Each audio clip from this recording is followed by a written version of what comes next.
A lição rápida de hoje envolve morfologia, ou seja, a classe gramatical da palavra.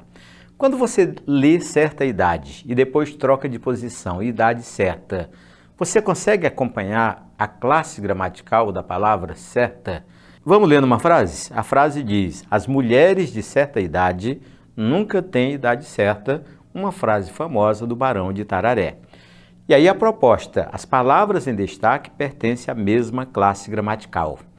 E agora, na primeira parte, mulheres de certa idade significa que a palavra certa está determinando idade, mas o sentido é que é importante porque você tem mulheres de certa idade, naturalmente, mulheres de determinada idade, alguma idade. A função da palavra certa é não especificar ao pé da letra o substantivo idade.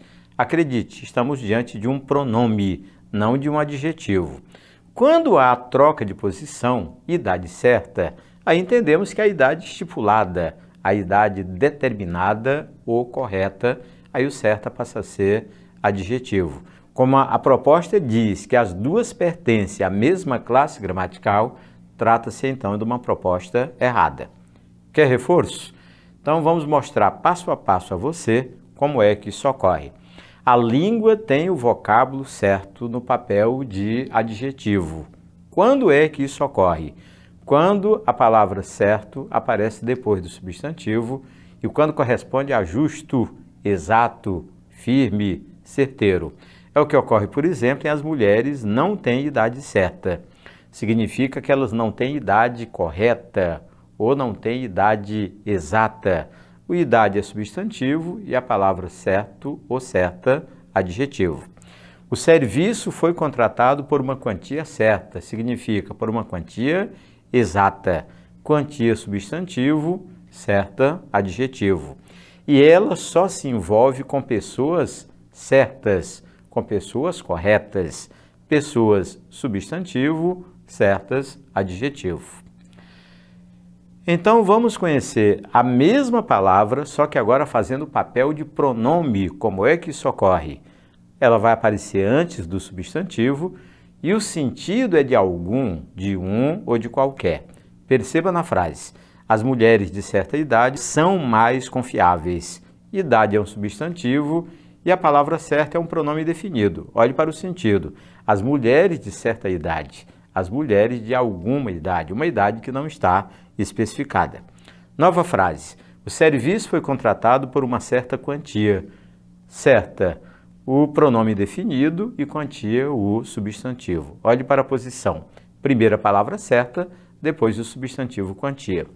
Irmão Horácio falou de um certo remédio para coceira. Eu acho que foi para você. Você que deve ter ligado para ele falando de coceira, tal, e ele falou de um certo remédio.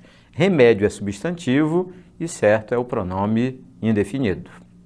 E por último, perceba o certo no valor de advérbio. Olhe que é a mesma palavra com 3 classes gramaticais. Nesse caso, modifica o verbo. Olhe que não tem mais nada a ver com o substantivo, mas com o verbo. E corresponde a com acerto, corresponde a certamente. Olhemos numa frase: apesar da pouca idade, todas as crianças escrevem certo. Significa escrevem corretamente. O certo significa com acerto, de modo correto, e a classe gramatical advérbio. Outra frase: Deus escreve certo por linhas tortas. Olha o sentido: Deus escreve com acerto, de modo correto, e o certo tem o papel de advérbio. E os policiais agiram certo, prendendo os agressores. Agiram corretamente, o certo está no papel de advérbio. Bem, você já descobriu que essas dicas rápidas ou essas lições rápidas de português estão no portal da UEA. É só você clicar no link do pré-calouro para ver todas elas, repetir quantas vezes quiser e dominar detalhes muito importantes para você que vai fazer prova de vestibular ou que vai fazer prova de concurso. Até a nossa próxima aula.